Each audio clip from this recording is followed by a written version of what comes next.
tonight, wait tonight. Bets are off. I'm gonna find my way tonight, wait tonight. Won't you talk to me? I wanna heal your sorrow. Won't you talk to me? We'll make a new tomorrow. Won't you talk to me? What makes this happy face?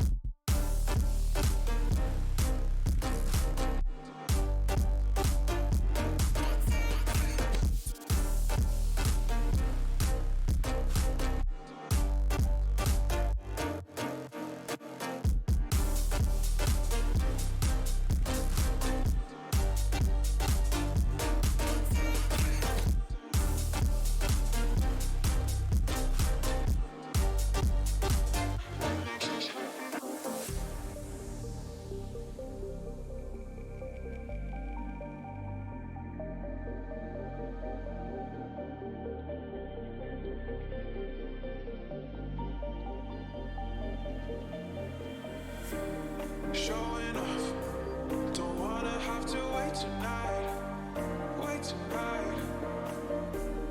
Bets are off, I'm gonna find my way tonight, wait tonight. Won't you talk to me? I wanna heal your sorrow. Won't you talk to me? We'll make a new tomorrow. Won't you talk to me? What makes this happy face do?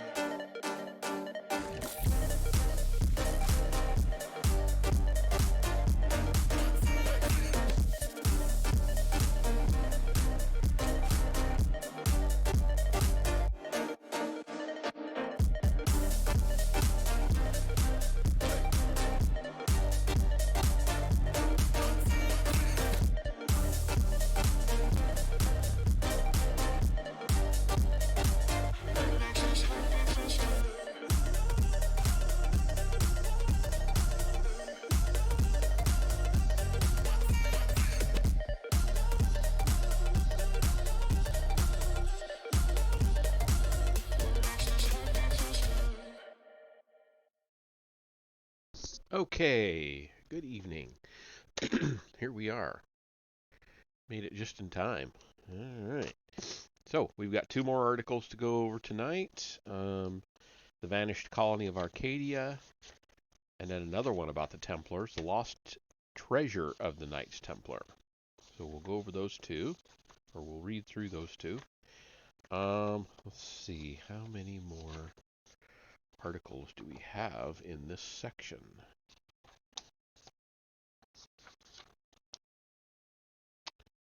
Oh, quite a few.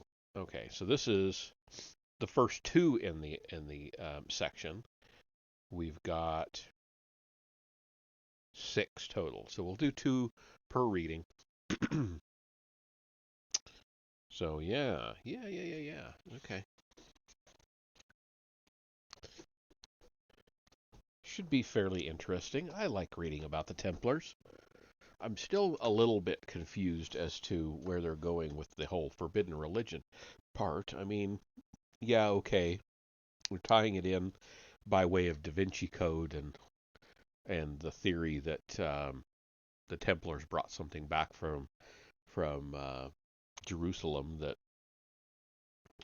somehow proved that Jesus and Mary were married and that sort of thing. But now they haven't mentioned that in several articles. So anyway, here we go. The Vanished Colony of Arcadia. Did the Knights Templar establish outposts in North America? By Stephen Sora. A curious tower stands guard over the harbor of Newport in Rhode Island. An octagon within a circle, the round stone tower has 8 arches at the ground level and 2 raised stories with curiously placed slit windows. Since colonial times, it's been argued that it might be a grain mill, a windmill, or a remnant of the pre-colonial Norse. A recent discovery discards all such theories. The tower proclaims to all who understand its significance, Templar builders were here. A Templar Knight in America. In 1398, Henry Sinclair of the Guardian family rediscovered lands his Norse ancestors had sailed to centuries before. He intended to plant a colony in a new world where all were safe from persecution. This was long before Columbus, and there is evidence that Columbus was aware of Sinclair's voyage. Henry employed what would be called today a multicultural crew. His pilot was Italian, his sailors were hardy Orkney Islanders, his soldiers remnant Templar descendants, French Normans who banded in Scottish lodges. They landed in the region now called Nova Scotia and wintered there. In spring, Sinclair split his fleet, sending his pilot and Antonio Zeno home to Scotland. Sinclair told Zeno it was his intention to create a colony in this newly discovered land. With half of his fleet, Sinclair explored all of Nova Scotia and further south into what is now New England. Evidence of his expedition can be found in several places. In Nova Scotia, strange ruins of a shelter near the legendary Oak Island discovery site and the so-called Mystery Walls near Halifax are clues of a pre-colonial extended visit. In Westford, Massachusetts, an engraved granite post depicts a knight in armor whose family crest and heraldic armor were declared to be that of Sir James Gunn, who was Sinclair's most important lieutenant in the Caithness area in Scotland. In Fall River, Massachusetts, a skeleton was found clad in armor that the poet Longfellow wrote about, even expressing belief that it was connected to the mysterious tower. Off Rhode Island's coast, and again in Nova Scotia, were found two cannons that were among the first examples of cannon used on board ships. Antonio Zeno's brother, Carlo, first introduced them in a naval battle to save his home city of Venice. These early cannons had a tendency to explode rather than fire correctly. They might have been used to impress the native population, or eventually they were just tossed overboard. This and other evidence found in various New England sites pales in importance to the tower itself and the knowledge it conveys. Excuse me.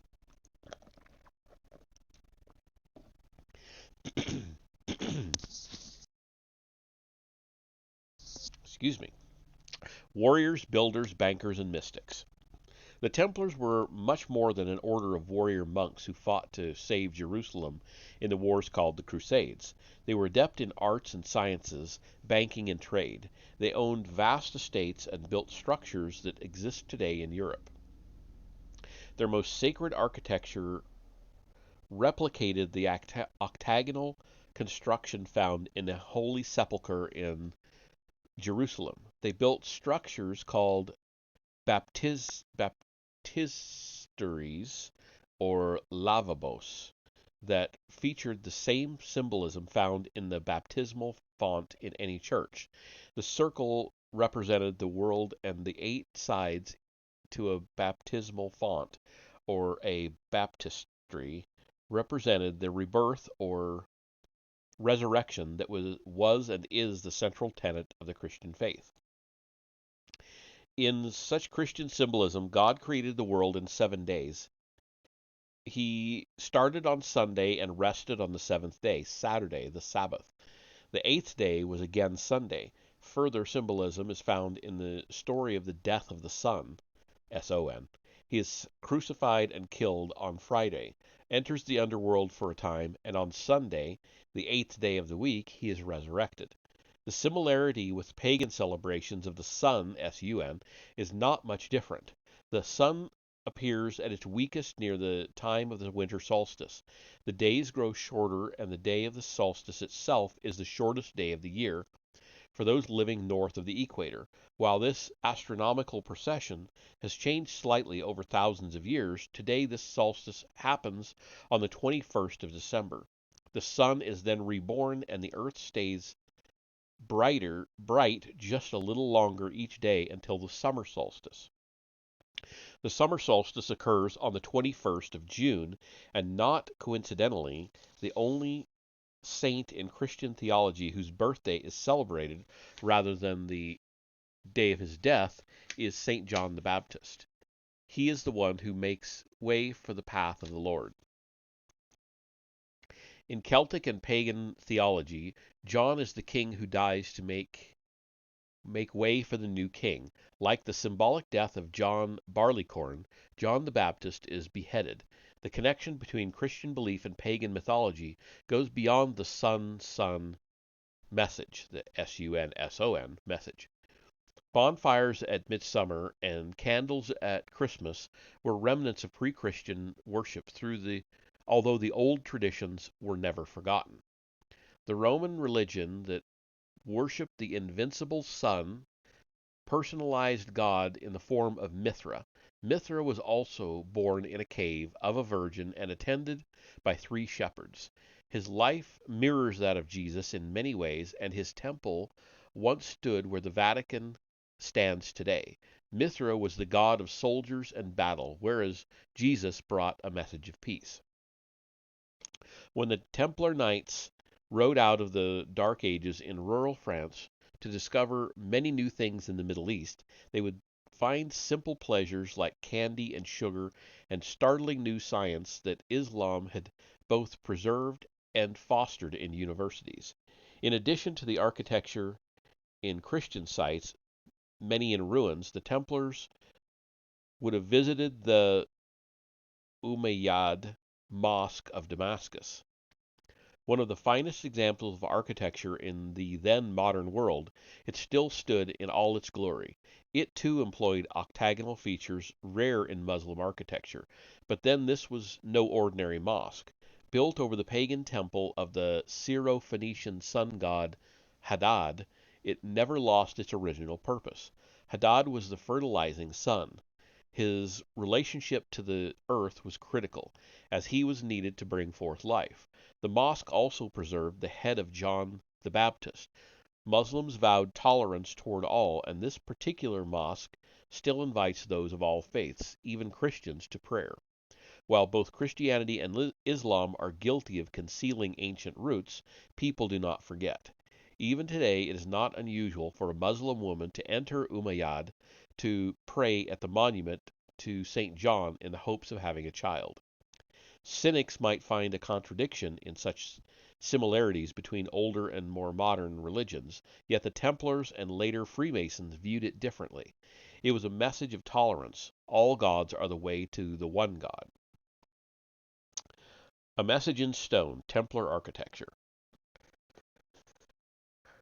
When the Templars returned to Europe, they brought back a broadened understanding of their faith and a much wider knowledge of science. Their new science incorporated a mixture of theology and geometry known since before Stonehenge and the pyramids were constructed, but often forgotten in Christian Europe. The Templars went on a spree of building, from Europe's most glorious cathedrals to mundane bridges. Templar soldiers and Cistercian monks left many monuments that stand today, and within these monuments are secret keys to understanding. Zodiacs built into church floors, 6-pointed stars in stained glass windows, and depictions of the Black Virgin and Child are all evidence of an acceptance of beliefs outside Christianity. Only in the last decade or so have we had any hint that a rich blend of science and magic found its way into otherwise Christian structures. On the tiny island of Bornholm in the Baltic Sea, the Templars built 15 churches, 11 of which still stand. The most impressive is Osterlarskirk, meaning the East Church of St. Lawrence. The slit windows of the church were placed to admit the light of the midsummer and midwinter sunrise. The Cistercians built a similar tower in Millefont, a remote monastery not far from Dublin. The St. Clair Chapel in southern France, the Tomar Chapel in Templar headquarters in Portugal, the so-called Templar Round Church in Llanelwch in Brittany and the Templar Church in London are larger examples. It was not known that these round and octagonal structures had any further importance until very recently. In many ways, the Crusades were a devastating failure. After 2 centuries of war against Islam, the French monarchy and the Church turned on their own. Cathars in northern Italy and southern France were targeted and massacred. Lombard bankers and then Jews were expelled from France. Soon the Templars themselves bore the blame for the military disaster of losing Jerusalem. Those who escaped arrest by going to Scotland would serve as mercenaries and play a role in that country's bid for independence. Scotland, however, was not safe. The threat of war with England was constant, and class rebellions that preceded later religious struggles also threatened. Henry Sinclair, heir to the guardianship of the order, made the decision to create a new colony where science was not viewed as evil, where religious discussion was not settled by war, and where those placed under his guardianship might prosper. It was a utopian ideal. His colony was never heard of again. In esoteric circles, the knowledge that he attempted to create Arcadia, an idyllic land where freedom and tolerance were the rule of the day, was not forgotten. Other circles of often forbidden expression banded together as organized and secretive societies, like the Invisible College and later the Rosicrucians. Others kept their membership so secret that we still cannot attach a label. Overall, those who fostered new science and fresh thinking regarding the monarchy and the church were said to be part of an underground stream of knowledge. The search for the lost Arcadia. One member of such an esoteric society was Giovanni de Verrazzano. He was born in Florence in or around 1485. Florence at that time was a hotbed of Medici-funded science and learning, as well as a target of the Inquisition. Verrazzano moved to Lyon in the south of France, where his adopted city had an equally suspect nature of welcoming alternative ideas about religion. Both cities were centers of Cathar thought, and Florence, dedicated to St. John the Baptist, was called the City of the Dove, which was a Cathar symbol. Long before Verrazzano was born, the Church had carried on a devastating war against this group of Christians, massacring tens of thousands. Cathar philosophy, however, had survived. Verrazzano was a wide-ranging traveler who spent years in Egypt before returning to the sea. He would convince Francis I, the King of France, that there was good reason to send him to the New World by bringing the king a strange treatise on alchemy and the idyllic world aptly named Arcadia. On the surface, Verrazzano's mission was to find a sea route to China, but his true mission was kept secret. When he reached the outer banks of North Carolina, he recorded that across that thin spit of land stretching for hundreds of miles was the Pacific Ocean. Yet he did not bother to find an entrance. He might have sailed into the wide Chesapeake Bay or the almost as wide Delaware Bay, but he didn't.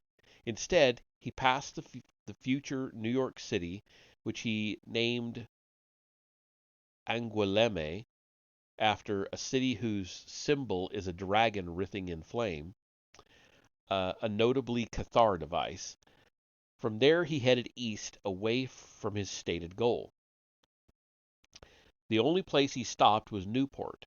He was greeted by Native Americans and remarkably allowed one to pilot his ship to safety in the Newport harbor. In the land he labeled Arcadia, he called on a king by the name of Magnus. He was shown the tower that stands in Newport today.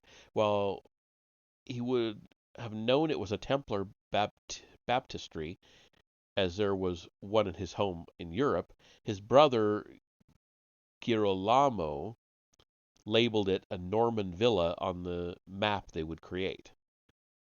Verrazano reported little to his sponsor, but left tantalizing clues.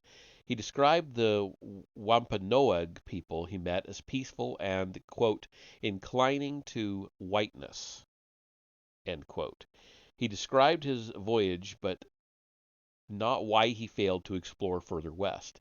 His map was copied by other mapmakers. If a strange villa surprised anyone who viewed the map, no comments were recorded. Verrazano knew what he had found. He labeled the future city of Newport Refugio. It had been the refuge founded by Templar guardian Sinclair. The monument Sinclair left behind told as much of the story as was needed. The Templars had been there. Henry Sinclair had started his colony, but it did not survive. Sorry. Okay, yeah. The last Arcadia. In the heart of Paris, in the church of Saint Sulpice, on the feast of the saint, the sun rises and its light traces a path to a sundial that is strategically located. In fact, the entire church is strategically located. Inside, a brass strip called the rose line is set into the floor, marking the Paris meridian. St. Sulpice has been home to the Priory of Sion, the Company of the Sacred Sacrament, and other semi-secret societies that played a strong role in an underground history of France. From the early role of the Priory of Sion in the founding of the Templars to the role that St. Sulpice played in the mystery of René le Chateau, little is as it appears. In the 17th century, members of the Company of the Sacred Sacrament were ordered to disband. Without changing their membership list or their headquarters at St. Sulpice, they became the Society of Notre Dame of Montreal. Not all were priests. However, a most important member, Jean-Jacques Ollier, would also found the Society of St. Sulpice. The Society of Notre Dame, although Catholic, allowed commerce with French Protestants called Huguenots. It is and it included members who were Jansenists, a movement considered heretical yet Catholic. While the Society of Notre Dame left few very uh, sorry, left few early documents, most of the membership was considered secret. We are left with a sense that it strove for the goal of tolerance, which is often lacking when faith is overwhelmed by the very institutions set up to foster it. The Society of Notre Dame, together with French Huguenots, uh, founded the city of Montreal in Canada. Well before the separation of church and state became a reality, the Society of St. Sulpice would actually be allowed to govern Montreal. Today, many of its old quarter streets are named for members of the early societies that played a vital role. France would soon surrender Canada to the British, but before that took place, the Sulpicians built the last round tower. Standing today in the city that was planned as the new Arcadia, this tower is a symbol of the last attempt to create a faith-based colony that would be tolerant of wider religious thought and accepting of individual thinking. Oddly enough, the current day Notre Dame de Bon Secours Chapel is next to the Masonic Hall Hotel, designed by the Grand Master of Montreal's St. Paul Lodge. Research into the hidden messages and secret knowledge built into such monuments from Damascus to Newport is in its infancy. Science has just arrived at the point where the existence of such deeper meaning is accepted. Isaac Newton understood that the secrets of the pyramid could be found through numbers. Since his time, few have gone further. However, visitors to Newport will always find a handful of researchers standing around the Newport Tower on the days of the equinox and solstice. Someday, one may unlock its secret. And that's the end of that article. It wasn't too bad, 24 minutes. All right. I am going to jump into the next one, but I'm going to take a quick break first. It's got a couple of pictures for us. Otherwise, it's 7 pages. one full page picture though, so 6 of text. But I will be back in just a minute. I just want to refill my water and let my voice rest for just a minute. I'll be back.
Okay, back at it.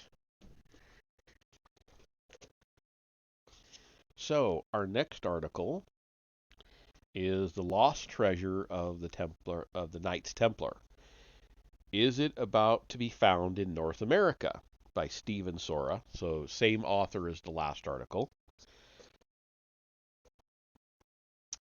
Um, and there is a picture on this page, so I'll read the first paragraph and then I'll show you the picture.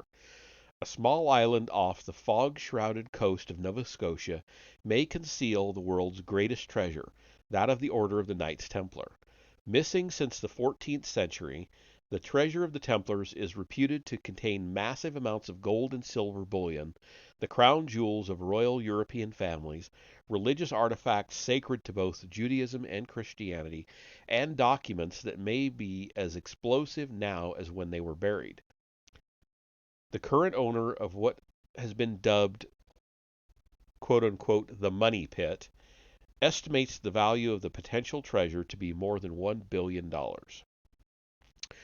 I've heard about the money pit. Apparently, it's this pit that people have been working on for like a couple hundred years, but it fills with water so fast they can't. I don't know. There's something to do with how it fills with water and they can't get it pumped out. I don't know. I don't know the whole story. But there is the picture. I didn't read the caption because I'm a dummy. The mysterious Oak Island in Nova Scotia, rumored to be what does that say? The site of buried Templar treasure. Okay, so the history of Oak Island's excavation began in 1795 when three young men with time on their hands decided to search for Captain Kidd's booty. On the tiny island, they found a ship's tackle hanging from a tree branch and a nearby depression in the soil. Digging 2 feet down, they reached a level of carefully laid flagstones, not normally found on the island. They dug further down and at 10 feet reached an oaken platform. Successive platforms were found at 20 and 30 feet, encouraging the diggers but presenting challenges that surpassed their abilities. Some years later, prominent citizens of the island formed a company called the Onslow Syndicate to explore further. The oak platforms continued to be unearthed until at the 90-foot level, an inscribed stone with a simple code revealed that treasure would be found only 40 feet below. Quote unquote 40 feet below. The code may have been a false clue leading treasure seekers into a booby trap. The shaft was soon filled with seawater that not only prevented further excavation, but also remained an unbeatable obstacle for the next 2 centuries. A series of flood tunnels had been dug from the coves on both sides of the island. Seawater entering from clog-proof drains concealed with coconut husk and eelgrass.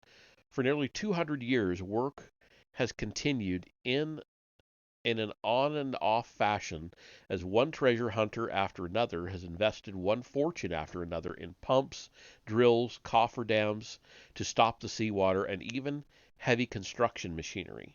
To date, the money pit has yielded only a handful of items in exchange for the millions of dollars and the 5 lives it has claimed. Gold chain and iron scissors and a piece of undecipherable parchment are among the paltry rewards to date. This has been a there has been a wealth of theories, however, regarding the treasure's origins. The popular but implausible theory that the treasure is that of Captain Kidd has holes in it. The largest hole being that most of Kidd's treasure was found on Gardiner's Island off the eastern end of New York's Long Island, where the Gardiner family had allowed a host of pirates access to Kidd's domain. It could be that the Oak Island treasure consists of the hidden payrolls of French and British ships, but the motive for constructing such a massive vault to house it in is thin. From Vikings to UFOs, Aztecs to Huguenots, the theory list gets longer, and the combination of means and motive is the litmus test. One, one plausible theory holds that the battered Spanish treasure ship was driven off course by a storm and diverted by currents to Nova Scotia. Mining engineers constructed the booby-trapped vault, hid their precious goods, and attempted to return to Spain to get a stronger ship. En route, another storm arose and the crew perished together with their secret. Until the money pit gives up its treasure, the debate will go unsolved. Concurrent with 200 years of excavation, the owners of the money pit and several independent researchers have attempted to determine just what treasure does lie below the surface. Okay, and now we have our second picture. In the picture is a caption that says, "This stone is a replica of the one found at 90 feet according to description on original stone researched by Darcy O'Connor." Um, and it's the stone that alerted treasure seekers to possible buried treasure below the original has been lost. So this is some kind of cipher stone um, with some fairly odd, almost runic markings. Okay. In 1854, the owners of, I'm sorry, in 1954, the owners of the money pit received a letter informing them that the treasure below Tiny Oak Island was not pirate gold, but a treasure of far greater value. The treasure, the owners were told, would contain sacred relics and gold from the Temple of Jerusalem, together with manuscripts and documents that would add to man's knowledge of human history. From other sources came the belief that documents contained in the pit could include the earthly genealogy of Jesus Christ. The Holy Grail, according to Holy Blood Holy Grail co-authors Richard Lay and Michael Bejant, may not actually be a chalice or dish, but rather a bloodline extending from King David through Jesus to modern times. One intriguing clue is that Sir Francis Bacon wrote of preserving important documents in mercury. Flasks with a residue of mercury have been found on Oak Island. While the debate remains unresolved, the indisputable truth is that someone with a great deal of knowledge and engineering expertise went through a lot of trouble to conceal something, and it is also clear that he finished his complex project before 1795. The carbon dating process pushes the dates back to as early as 1390 and as late as the 1660s. Who might have had the motive to construct such an elaborate complex before European colonization reached Nova Scotia? Who would have had such an important treasure to protect? And who might have had the ability and the manpower to design and construct such a sophisticated booby-trapped vault? Around the year 1118, the 9 men who made up the original Knights Templar returned to France from Jerusalem.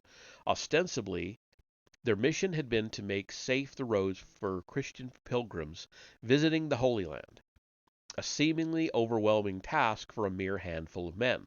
Their real purpose might have been completely different.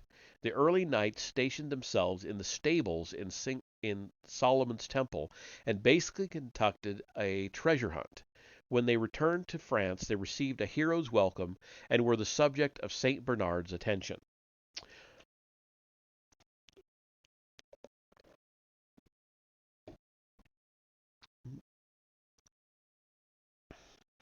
Bernard of Clairvaux preached so powerfully on behalf of the Christian warriors that he built the tiny group into an order that would rival his own Cistercians. The difference was that the Knights Templar were warrior monks, pledged to the church and to their order. They answered to no other earthly power. Young men from wealthy families of Europe flocked to join, pledging their inheritance. Nobles donated lands and estates. Soon the order grew wealthy enough to lend money as Earth's as Europe's first bank. Europe's first families pledged jewels and land as collateral for loans from the Templar Bank. Ironically, Templar success would contribute to the order's downfall. Nobles grew envious of the wealth and power of it, but it was not until the crusading armies lost Jerusalem and the Templars surrendered the last Christian outpost that anyone would challenge the Templar order, and then the challenge was so great that the order would fail. The debt of King Philip of France to the Templars was great, both in terms of the money they had lent the king and because they had saved his life, protecting him from the mobs of Paris. There was, however, no mutual admiration between the borrower and the lender. When the king asked to join the order, he was refused. His hostility to the order induced him to mount false charges against the Templars and to bring in the Roman Pope. On one fateful day, Friday, October 13th, 1307, the armies of France attacked Templar headquarters and arrested hundreds of knights, who were tortured until they confessed to any charges leveled by their torturers. These charges included devil worship, homosexuality, spitting on the cross, and worshipping an idol in the form of a severed head. Many knights would die during torture, others would be burned at the stake. Though the goal of defeating the order had succeeded, the real goal of King Philip had failed. Before that fateful October day, the Paris Temple, the headquarters of the world's only bank, had been tipped off. Its treasure was loaded onto wagon trains and carried overland to the port of La Rochelle. There the wealth of the order was placed aboard Templar ships. The Templar fleet then simply disappeared. The destination of the Templar fleet has been debated ever since. The Templars may have found refuge in Portugal, where their organization survived as the Knights of Christ. They may have found refuge in England under King Edward, who would take his time in seeking out and prosecuting them. The numerous islands off the west and north coast of Scotland were a likely refuge, as Templars of and the King of Scotland had much in common. Both suffered under the ban of excommunication, and both would soon be under attack by King Edward of England. Robert the Bruce had earned his excommunication by stabbing his rival to death on the altar of the Grey Friars Chapel. He then gathered two important bishops and several nobles, and had himself declared king on the stone of Scone. After this, ironically, he became an outlaw and spent years living in caves, losing one family member after another to the English, only to emerge victorious in the Battle of Bannockburn. While history records many wars and battles where the English army was the better trained and better armed force, going into battle against Scots who were reduced to throwing spears and rocks, Bannockburn was different.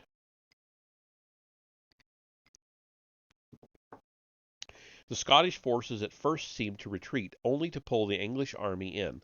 Then a fresh force of knights emerged. The surprise to the English was devastating. They had expected an easy rout of their enemy, only to find themselves fleeing for their own lives. Scotland won its most critical battle in the War for Independence, and the day was June 24th, sacred in Templar tradition as St. John's feast day. Robert the Bruce was from a Norman family that had been part of the 1066 invasion of England. The same was true of the Sinclairs of Roslin. The Sinclairs and their French relatives, the St. Clairs, were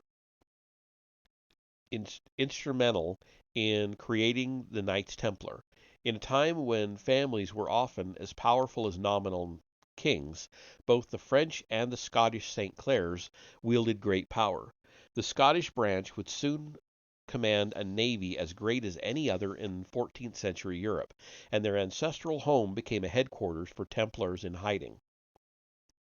In 1398, almost a century before Columbus, Henry Sinclair of Roslin led an expedition to lands in eastern Canada and New England that had been visited by the Norse for centuries. His pilot was Antonio Zeno, who kept detailed records and maps of the voyage. Landing in Nova Scotia on the second day of June 1398, Sinclair sent a small army to explore. He would send his Italian navigator home while he remained in Nova Scotia for at least one winter. From a base in Canada, Sinclair led a small army south. In Westford, Massachusetts, a skirmish with the native residents culminated in the death of a member of the party, one Sir James Gunn. Okay. Um,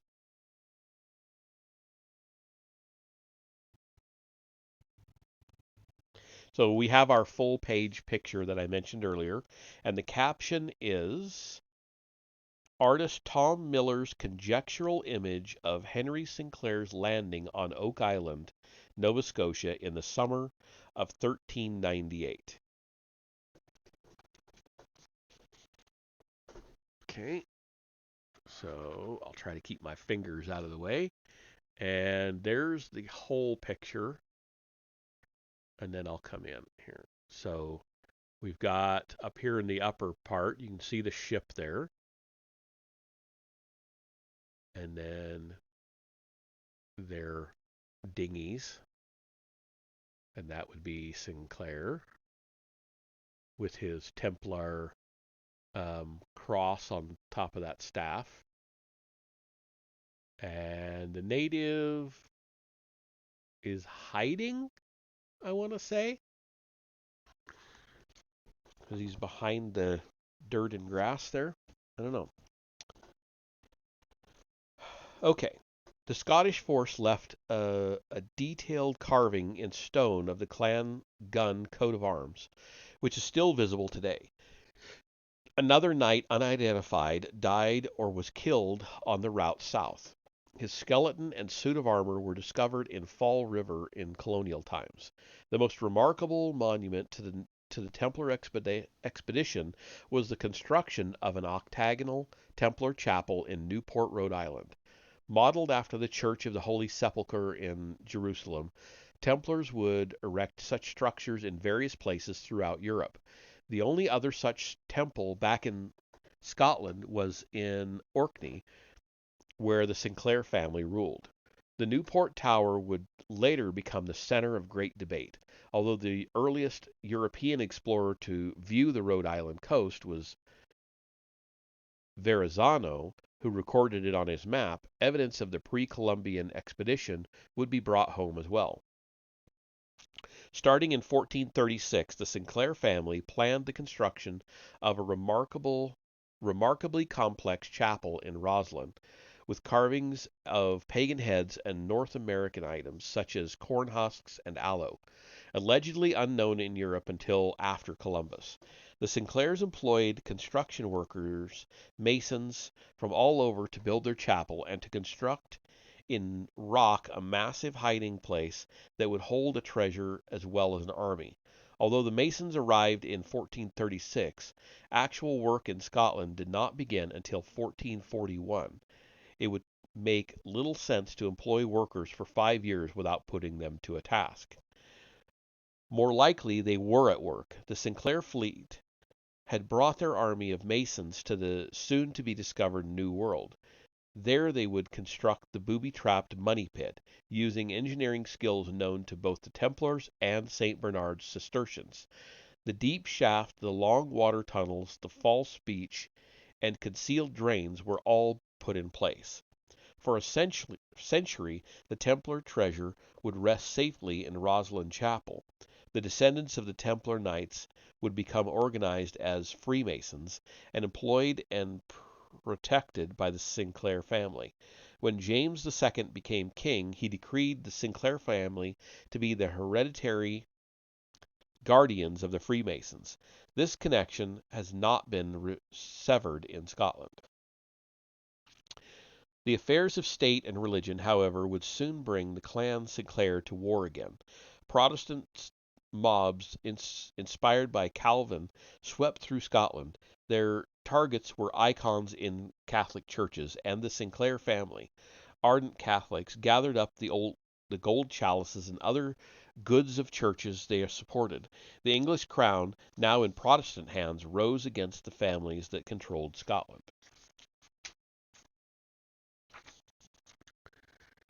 In 1542, the Battle of Solway saw defeat for Scotland and the loss of Oliver Sinclair, the right hand of James V's reign to James the Fifth's. I'm sorry, James the Fifth's reign to English capture. James the Fifth had predicted at the birth of his daughter Mary that his family dynasty would end. He placed Mary, later known as Mary Queen of Scots, in the care of the Sinclair family. Oliver, furloughed from an English prison for a short visit to his home in 1545, disappeared from Scotland and from history. The premise of my book, The Lost Treasure of the Knights Templar, is that at this time the treasure was brought to Oak Island and sealed away. The remaining head of the clan Sinclair, William, would share the secret with Mary of Guise, who was the most powerful woman in France and part of the extended Norman family. She proclaimed a quote unquote bond of obligation to William. His quote secret shown to us we shall keep secret, end quote. The existence of a vault would be known to the Guise family, but the location would be a secret passed only within the family Sinclair. Subsequent wars and religious strife took a serious toll on the family. Sinclairs died suddenly in war and in prison. At some point, the link in the chain was broken, and the secret location did not pass down to the next generation. Today, the most modern assault on the money pit will start anew. David Tobias, the current owner, first heard of Oak Island and the treasure search when he was a pilot training in Nova Scotia during World War II. He came back to Oak Island and the search for its treasure, first as an investor, then as owner of half the island. He has not only brought millions of dollars of his own money to the table, but he has also brought the treasure search up to modern standards. Under his direction, the search has employed and consulted with corporations and with talent from the National Museum of Modern Science at Ottawa and the prestigious Woods Hole Oceanographic Institute in Massachusetts. Tobias's group was granted a new treasure license, and as soon as some outstanding legal hurdles are overcome, Tobias and his group, known as Triton Alliance, will again challenge the capabilities of the Guardians of the Templar treasure. And this article would be from the early 2000s, so I'm pretty sure I've heard of further excavations going on at the Money Pit.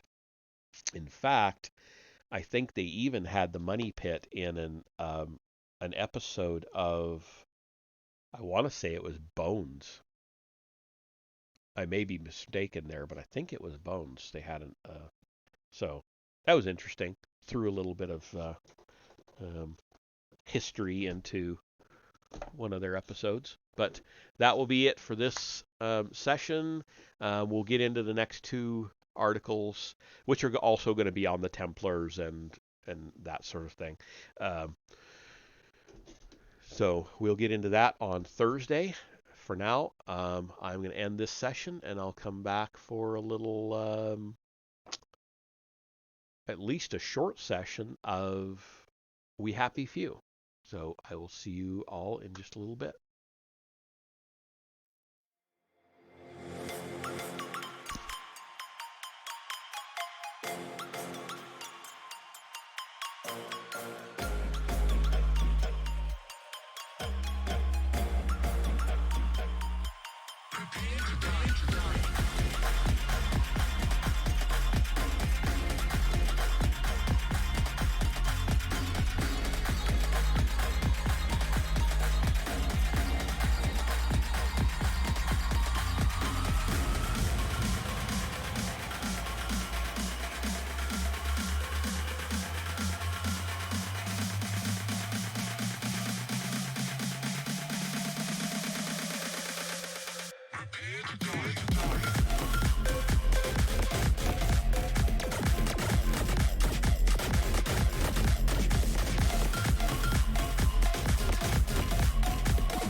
Repeat.